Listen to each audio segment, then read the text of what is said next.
libertarian is. Libertarian is someone who says you can be as liberal or as conservative as you want to be. Just don't force others to be like you.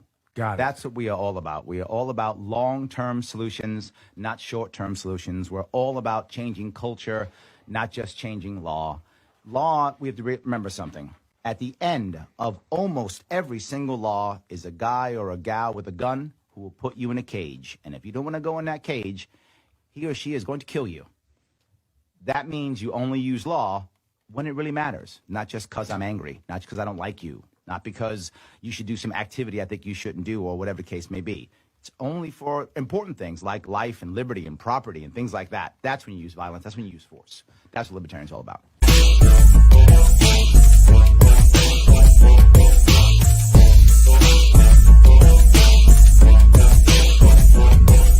Welcome to Libertarians Drinking Coffee Live. I cannot tell you how happy I am today. I am back. I have not done a show in it's been 5 weeks or so. I know many of you have missed me, but it is 3 p.m. on the East Coast, which means there's a shot at us talking to some cool libertarian who's out there trying to make things happen. Now, I know that many of you are super excited about Jo Jorgensen running for president.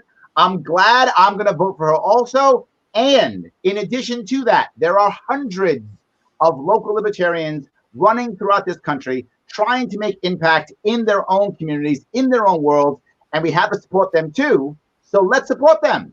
Like, comment, share. You can do that now, and it's free. Why are you still looking at me? Click that like button. Share. Put a comment. Say how good looking I am. I am good looking. So click on that and tell me how good looking I am. Or if you think I'm ugly, it's fine, whatever. But click it anyway and tell me what you think. Get those algorithms going so that we can grow our media. It's important. I am super lucky today. Yes, I am super lucky. I have with me a man who is trying to make real impact and change in his own community in Washington State, a man running for county commissioner. I believe it is Pacific County. Am I right with that, Pacific County? Yes. Himself, Dan Driscoll. How are you, sir? I'm great. So honored to be on your show. Thank you. I am happy that you are here. And for people who want more information on Dan, head on over to votedandriscoll.com, and you can see what he's doing and what's going on in his world. Dan, I got to ask you, why in the world did you decide to run? Why now, and why county commissioner? I felt that this community needed somebody to represent the community. My opponent has been in office for 2 terms. He's trying to get his 3rd term, so he's an incumbent.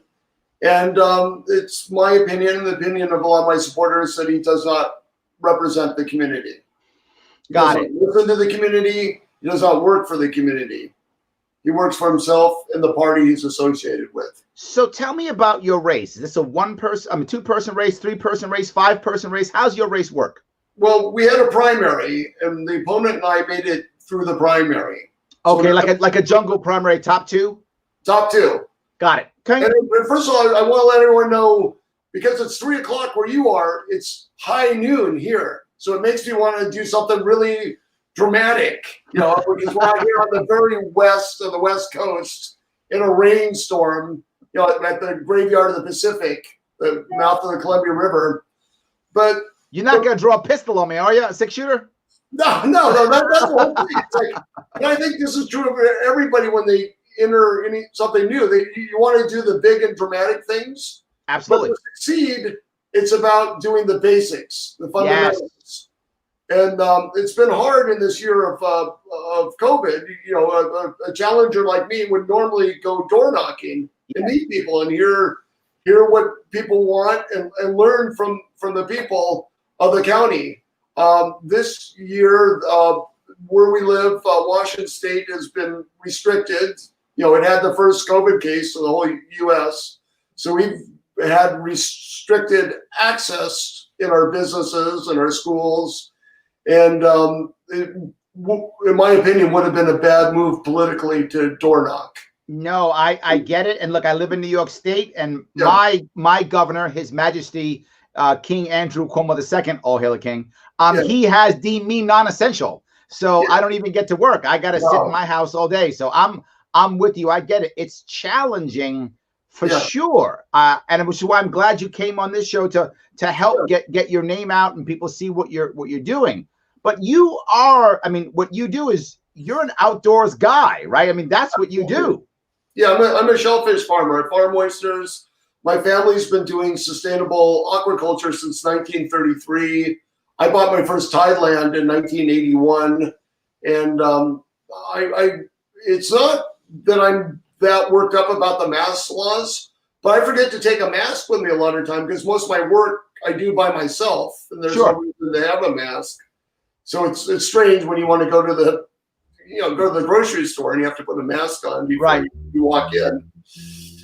And and maybe you guys have it in New York and it's throughout the country. We have what I call the pitchfork crowd, where if they think they're doing the right thing, they're very anxious to tell on you and be very self-righteous and say that you're trying to harm. We have a special number in New York you call. Oh, geez. Yes, that is how much we are about. Our city, we have a special number you call just to snitch on your neighbor. I call it the 1-800-I'm a Nazi line, but that's okay. That's just me.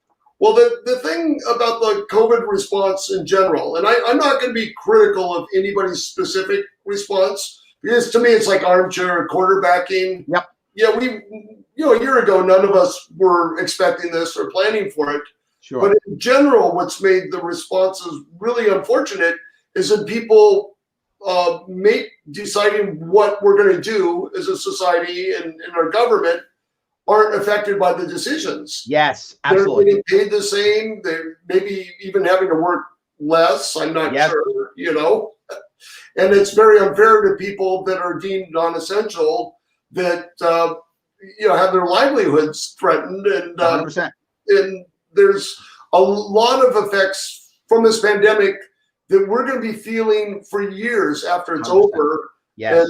And it seems like if you you're not allowed to openly discuss the options of what we can do and what the effects might be. So let me go down that road then, if I could, for a second. Yeah.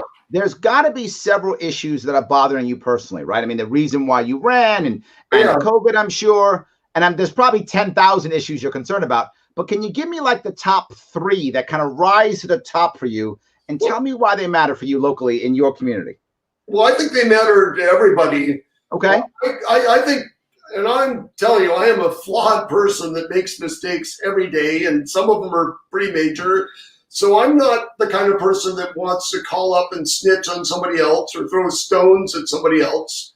I want all of us to be redeemable and be making genuine efforts to be productive, effective, pursue happiness, help others. Yes. What's happened in our state, it's my opinion that, and I don't want to denigrate my opponent, but maybe I will. I mean, there's people that think they're above the rule of law.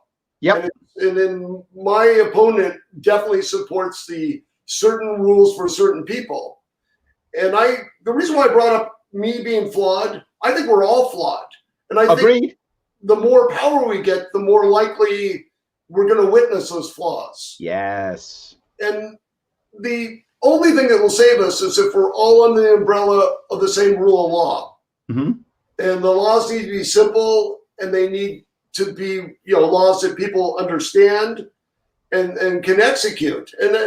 So you're saying, if I get you right, you have 2 issues. If I heard 2 issues. I heard you want the laws to be applied fairly to everyone. Yes. And I heard you want laws that are simple, that people could understand. So simple laws and apply to everyone. Did I get that right? Absolutely. And they plainly say we need to have rules that treat people fairly and equally. Sure. We need to have everyone treated fairly and equally under the law.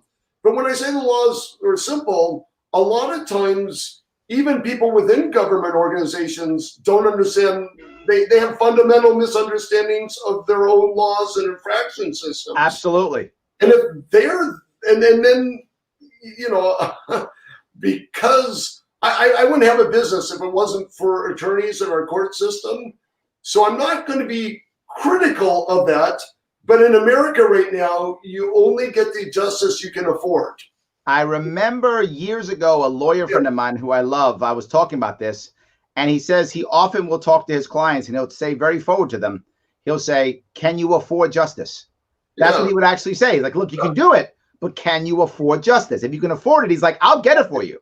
But do you have the cash and are you ready to pay for it? Right. Can you? And I wish that wasn't true, but I'll go one step further what you're talking about. I've done a lot of consulting with criminal defense attorneys. And there have been prosecutors who've literally jokingly said, but they meant it real. They said, no, he's innocent until proven broke. Then he's broke, so he's guilty because he can't afford to prove that he's innocent. So I think this is a common problem. Dan, I'm with you 100%. Well, and you know, for me, because I have so much legal issues with the county government, and this is really funny, if I get elected, I'm going to become what has been my enemy.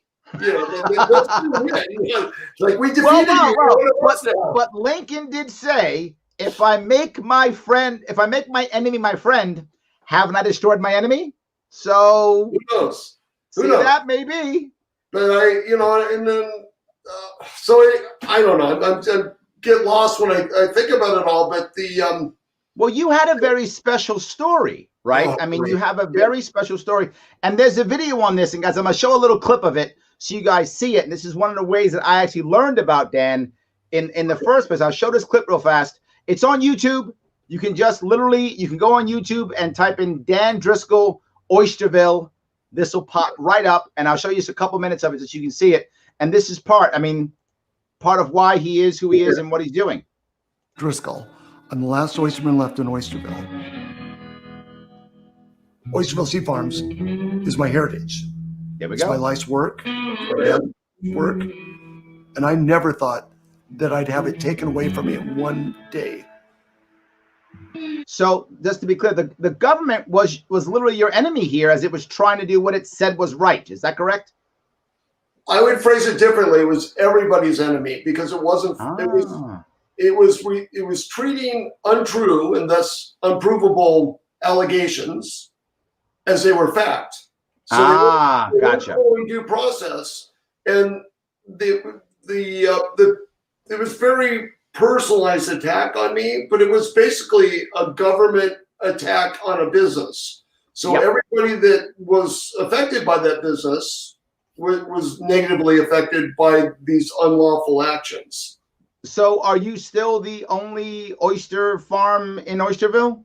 Yes. And it's debatable how long we'll continue because in 1981, the county government inappropriately zoned our business restricted residential, the highest residential, the most restrictive residential zoning there is. Wow. And we had an urban shoreline environment, so it was really poor planning where, just one or the other. And to this day, they've never really resolved whether this property should be a residence, as it should be by zoning. They should be working to make it be a residence, or, so everything we do in our business now is based on confirmed non-conforming uses. It's so funny that you have to go around the government again. The government's coming in to hammer you. And what I can't say is that I look at two specials that I saw. I think they were both on Netflix. One was about Waco. And the government coming after Waco, right? The ATF coming after the Branch Davidians. And I remember watching this and thinking to myself, they purposely went after this group of people on their property when they could have just arrested David Koresh while he was running. Yes. But they didn't, because that didn't make good news or TV or whatever. And then once they were there was no going back. And that was the part that I see as a common problem. Yes. Once the government steps in and declares you an enemy, they can never say they were wrong or sorry. They have to hammer and fight to the death no matter what. And in Waco, that was literally a fight to the death. I remember a scene in the movie where they're trying to communicate with the people in the compound, and one of the compound guys says, "You could just go away, like you could just leave, and this is over." And the government was like, no, we would never do that. And then I also go to, remember the story of, is it Heemeyer, Marvin Heemeyer in Colorado, the killdozer guy, the guy who built the bulldozer? I vaguely know that story. I saw the video. Yes, same thing. Government just, once it gets on you, it's like a dog with a bone. It just won't stop. Well, I'll phrase it a little differently, and this is based on my personal experiences. Please. Because they're always right, they can never be wrong. Oh, I like that. I'm so going to steal that, Dan. Okay, good. And I'm going to give you like no credit. I'm just I'll get a copyright attorney. You know, there we go. Anyway, the question is, Dan, can you afford justice? Yeah, well, the thing is, I probably stole it from someone else. So there we go. So it's all fair. I love it. The thing is that was very much true in my case. But rather than, and this is what I would like to see all of us as Americans do, seek a common understanding of the truth. Have a dialogue where we listen to people, and we may or may not be swayed by other people's arguments, but we use best available legal decisions, best available science, best available known history, archaeology to come up with a common understanding of the truth. What happened in my case was the county government had permitted everything that my business was doing. And once they got complaints and pressure from a competitor, they not only said that what we were doing was illegal, they denied that they had knowledge of it. Wow. Which is nuts. Right. But when I tried to, initially when they said that my business was illegal, I thought they were right. I didn't know that much about zoning or action systems. And we're supposed to trust our government, so why wouldn't you? Right? We're supposed to. Well, what have I done? I'll fix it. And then the more I asked them questions, the more mad they got. And then we appealed decisions. It was a complete game of whack-a-mole. And this has even happened in my campaign, where people who are in opposition to my campaign have committed crimes against my campaign. And the way they try to deflect attention when I point out those crimes is by committing more crimes. And it's like being attacked by a bunch of jackals, or if you go back to Governor's Travels, by a bunch of people. But it gets back to hold on. Lilliputians? Yeah, whatever they were. But you feel like you're tied down by people that are just stuck in unproductive and petty vendettas. To death by 1,000 cuts, right? Yeah, and then you don't get the whole reason why you got in business, the whole reason why you exist. You're not focused on that anymore. And then if you react, and this has been true for generations, if you react to somebody attacking you, they'll point out your bad behavior. Yes. But the reason why I want to talk about, when I would show them that they were wrong, and when courts showed them that they were wrong, they just doubled down. They just appealed and appealed. And I don't have any evidence of this, but I know, because we're in such a small community, that people that were against me said, we're going to wear him down, we're going to outspend him. So let me ask you, do you think your community in general understands what you're talking about? Are they getting it? Do they go, wow, Dan is right? Or are they going, no, Dan's crazy? Or are they saying, I don't care, it doesn't matter to me, none of this stuff matters? Where do you think your community is in general? In general, they're very supportive of my business and me. They don't really have an understanding of it, because there hasn't been a story. I mean, first of all, it's a long, convoluted story. So I'm not, I wish that we live in an era where there was more investigative reporting. But that video that I just showed, that piece of it, that's already 4 years old, isn't it? Yeah, that's 5 years old. And 5 years old. And we went through 3 more years of, blatant interference. So I believe I'm the only person in human history that's been ticketed for selling non-grandfathered items. And it was because They initially claimed that there was no such thing as grandfathering when it came to zoning. We got an email from the director of community development, which, by the way, she sent it to my mom, and I wasn't even aware of it until I saw this email as a responsive document to a public records request, where my mom said, well, we have rights. It's because there's no such thing as zoning when it comes to grandfathering. And she said this, even though the county has ordinances that specifically deal with grandfathering. So the county came along, finally realized, yes, there is grandfathering, and yes, the business is grandfathered. And per the suggestion of a competitor, the county went through the business and started making allowed and not allowed item lists for this business, Oysterville Sea Farms, and this business only. So hold on. Let me go down a short here. Are there a lot of small business owners in your community? No, I'm in a historic district. We're the only business left right now. There we go. Okay, because I was wondering, I would think all the small businesses would be on your side, but there aren't any. There's about 5 miles from here. There's a local chamber of commerce, and they're very supportive. And then I got a digression. I've been accused that I'm running for office, and my motivation is revenge. We've had people actually write letters to the editor. He's running for revenge, which I thought, what a strange thing for somebody to do. I actually think that's not a bad story. The tale of revenge is not a bad story to tell. I might jump on top of that one. I don't know. Well, the way I look at it, it demonstrates that they don't understand the role of a county commissioner. Yes. But it also shows the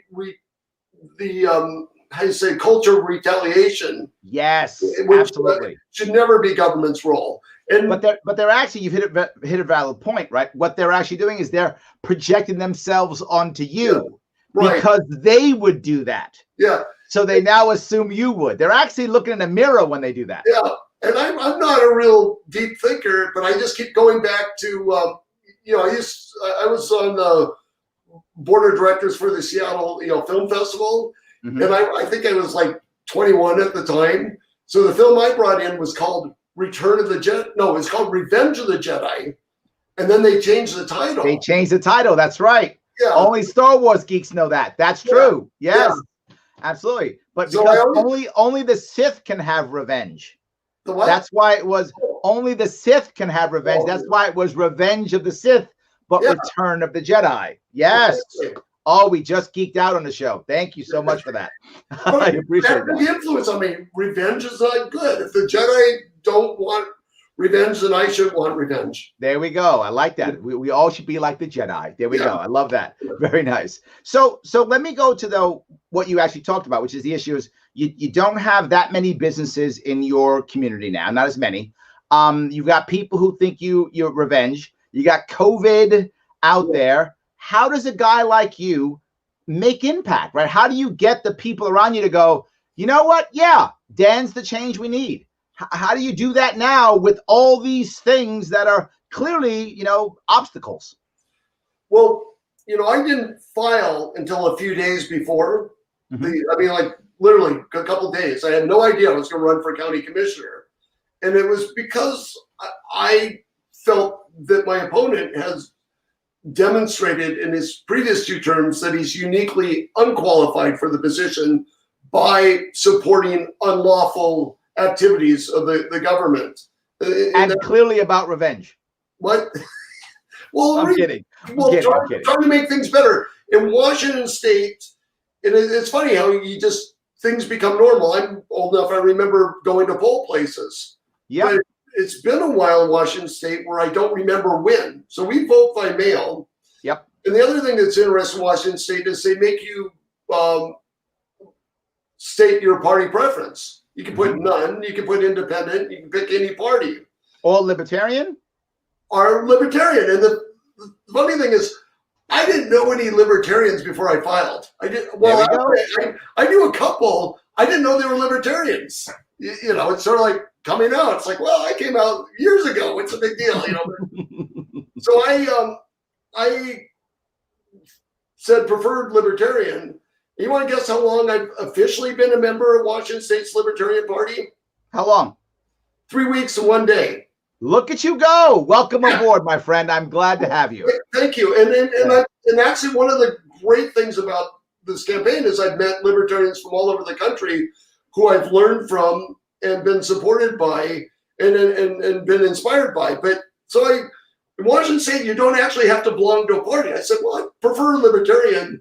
And even today on Facebook, I'm getting, let's say, stereotyped for being a libertarian. People really, a lot of people feel it's okay to pick on libertarians as it is to pick on any small group of people that you really don't have a voice to defend themselves. You can stereotype. Absolutely.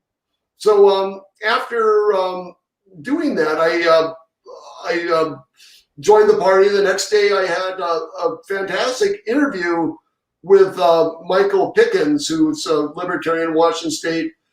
But I feel that I know he's the one who told me to interview you. Oh, well, great. Well, the funny thing is I haven't run that interview because I actually stumbled. I think it's a major stumble in my campaign where I suddenly became very partisan. My campaign slogan is people, not politics. Because my opponent is, he's just a member of his party. I mean, you know, that's common. Yeah. And, but I wanted, so in the interview with Michael, I was so excited to be a member of a party finally. I'd never been a member of a political party in my entire life. This is my first party too, brother. I'm with you. Mine was 2012. I came out in 2012, but I was never a member either. I'm just like you. Yep. Well, then in my interview, I got a little partisan and I talked negatively about, a couple other parties. And the thing is, I will not get elected unless independents, Democrats, and Republicans vote for me. And if I do get elected, even the people who didn't vote for me, I'll be their representative. Absolutely. And I wish I could remember who told me this. I think it was an elected libertarian that if I get elected, I will be on the bottom of an inverted pyramid. I won't suddenly become a high status county commissioner that lords over people and gets revenge. Absolutely. Yes. You took me off of that, took my parking spot back in 1978. I'm going to get you now. It's like, none of that. They don't give you a scepter and a crown and call you king. No, they don't do that. No. That's not how it works. Yes. So let me give you, since we're talking about that, let me give you a bit, if I could, of what I've learned about this. Yeah. Whenever you attack a political party, and I rarely do, people who know me, I rarely do ever. But if you ever do, you have to make a clear distinction between the party leadership and the voters in the party. Yeah. And you will hear me whenever I attack Democrats or Republicans. I never attack individual Democrats or Republicans. They're just regular people who think that's the right party for them. Right. But the leadership is often corrupt. Not always, but very often corrupt. So I bring up and I say the Republican establishment or the Democrat leadership or the Democratic establishment or Republican leadership. I will bring up leadership or establishment or the party leadership or that type of thing. And, making a distinct difference between the people who are running things to stay in power and the people who are voting for what they think is the best answer for themselves. Yeah. So that's what I try to do. I hope that was helpful. Yeah, very helpful. So I have something else I would like to bring up in regards to my running for county commissioner. One thing that I want and everybody else that I know wants is transparency in our county government. Yes. So Washington State has an excellent Public Records Act that makes all public documents available to the public. And a lot of people in government, and not just the government that I'm running to be a part of, but governments throughout the state hate this. Because when people make public record requests, it does create a lot of extra work. It's not budgeted in the government roles, and people do work that it's like, why am I doing this work? And they blame the requester. And I just think that the more government operates in the open and the more the documents are automatically posted, the less need there'll be for that. And the less I got to tell you, I love what you're saying. And the three pieces you brought up, if I could give you what I heard. Yeah. I heard you want to reset. Yes. A reset. And the set part is your three pieces. Reset. S-E-T. You want simplified laws that everyone can understand, that make sense. You want equal, that's the E part, equal treatment of everyone under the law, and T, transparency, so everyone can see what's happening. Right. That reset is awesome. And what you're actually about, Dan, if I can paraphrase you, brother, you are about fairness. Absolutely. For That's everybody. what you just told me. I'm going to get my fairness. I'm lucky. My story was basically of the county government taking sides with people that wanted to drive an individual and a business off the land. Yep. I mean, at one point, they even shut the water off to my business. I mean, it was really a classic Old West story where we're going to, former county employees told me that they sat in meetings and they said, what else can we get him for? I mean, they were colluding, I'm not making this statement in court, but in my mind, it's my opinion that the county government was colluding with private individuals to try to force me out of business. So the funny thing is, if they just give me a little bit of money and a nice story, I would have gone. I love the world. There's a lot. I mean, I have roots going back here since before I was born, but I'd love to come see where you are. I'd love to go to Santa Monica. I'd like to go anywhere in the world. I'd like to travel. But the more they tried to get me to leave, the more determined I was to stay. Of course, it's human nature. I'm not sure that's a mistake. I think that's human nature, my friend. I think it's just human nature, right? Yeah. There's an old saying that people don't want to change. That's not true. People love change. Yeah. What people don't like is being changed. Yeah. Right? Well, we don't like to be forced to be changed, right? We make changes in our lives all the time. We decide to go here, go there, do something else, change our job, change our relationships, whatever. We do all kind of change. But as soon as I tell you, Dan, you better do this, that's when you go, I'm not doing that. Well, that's it. The other thing I would say is, you can imagine I'd get angry. I'd feel sorry for myself. But every single day I woke up and I said, much worse things have happened to much better people. I mean, it's an unfortunate thing that happened. But the odd thing is, I mean, this went on for almost a decade.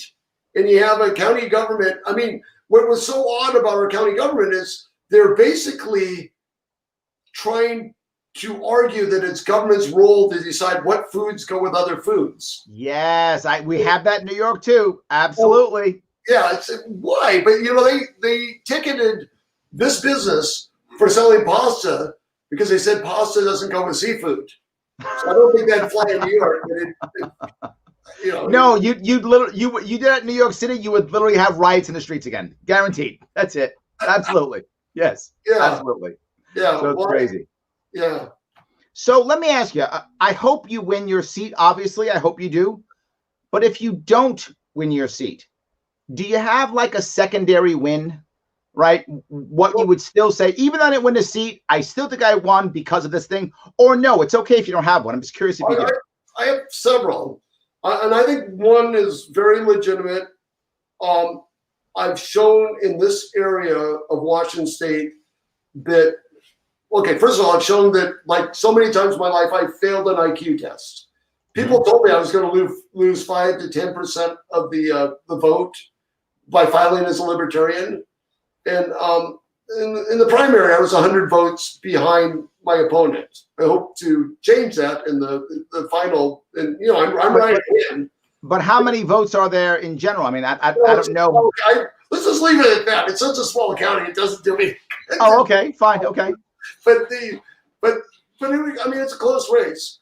But what I've shown is that maybe I didn't fail an IQ test, because if I'm a viable candidate, and in any campaign, you don't know, what if we've done this, what if we've done that, but it is going to be a close race, and I ran as a libertarian, and nobody else in this county has gotten as many votes. And there we go. And everything about my campaign isn't about me.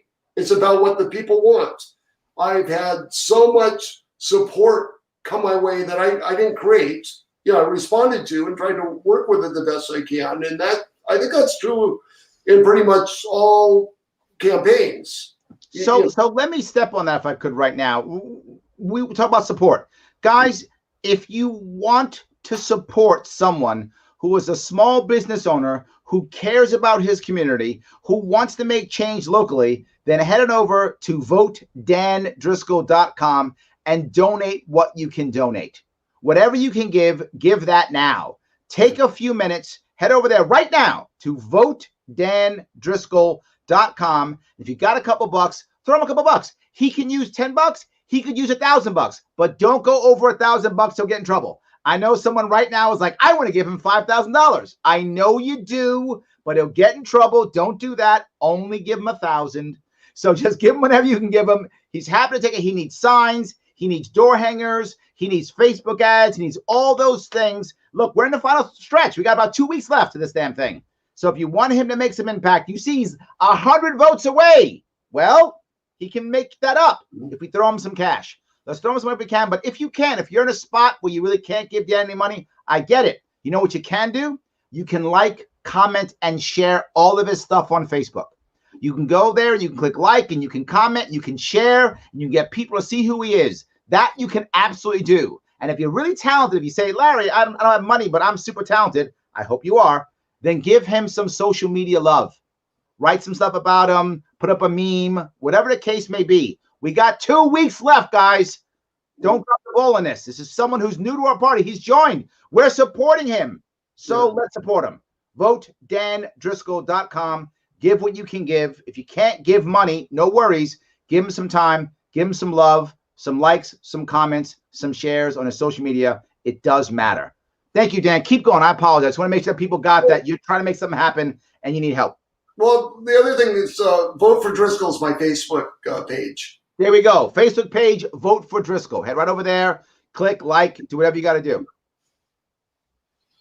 So I'm glad that you have, the idea of making impact anyway. I love that. I think it's an amazing thing. I want to go to the kind of final piece. Yeah. If you win, what do you think is one of the first things you want to try to achieve? If you win. Well, the funny thing is, if I win, I actually want to keep campaigning. I love that. Not necessarily to have another term, because in general, I'm a newlywed. I just got married this year in January. Congratulations. Thank you. Yeah, and I'm really nice. I spent 7 years telling her, it's like, you can do so much better. You should move on. And she stuck around. I thought, well, if you're going to stick around, I got to marry this woman. She's amazing. I love that. She's stubborn. That's good. Just like her man. Well, I'd say she's smart and strong. I mean, stubborn might be me. She's a very intelligent woman. But, their main rule in our relationship is she tells me, she says, Dan, you can do whatever you want, but you need to remember there's consequences for everything you do. Absolutely. So I think I stay way farther inside the lines than I do if she told me you can do this and can't do that. There's not a bunch of rules. But I would not have ran for office if she hadn't supported this, and I will not run for office if she doesn't support it. But the reason why I want to keep campaigning is I do want to be on the bottom of an inverted pyramid where I'm serving the people. Sure. And I told everybody that I honestly don't know what I'll be able to do because I've never been county commissioner before. Sure. I've been studying and learning about this county government since 2011. So for a lay person, I know quite a bit about it. Okay, so then let me go the opposite route. You win, You're going to figure things out, serve the people, keep going. I love it. What if you lose? What if you don't win? Is this, you know what? I lost. What are you going to do? Is it I lost? Let me try something else. Is it I lost? Let me support somebody else. What do you think is the answer if you don't win? Well, I definitely want to support other people. I was supporting people before, and it wasn't until my business was unconscionably and unlawfully attacked that I really became, focus on politics. I was always interested in politics, since a young child, but I don't know what I do afterwards. I mean, one thing that I think libertarians might appreciate is whether I win or lose, I will be in lawsuits with the county government. And it'll be a lot easier if I'm not elected. That was the other thing. People say, well, you're getting elected to get an advantage in the lawsuits. I'm going, no, this is not going to help me. Not going to help. Yes. Right. Yes. Yeah, absolutely. It'll definitely hurt. And my explanation for it is the county government created liabilities for itself And in my opinion, it needs to be held accountable for those. This goes back to your fairness piece. Well, yeah, but it's also, we have an issue where we had an avid supporter of my opponent's stealing signs. I suspect he sold hundreds of them, but I've seen that. We don't know. Yeah. But we do have photographic evidence of him stealing, multiple signs. The thing is that whatever animosity I might have towards this person, that's separate of, he needs to be held accountable, because just so the rule of law operates. Yeah, absolutely. This is no law, and this, he targeted my campaign, but it's not about him targeting my campaign. It's just this is against the law. This shouldn't happen in any campaign. Yep, nobody. He should target nobody.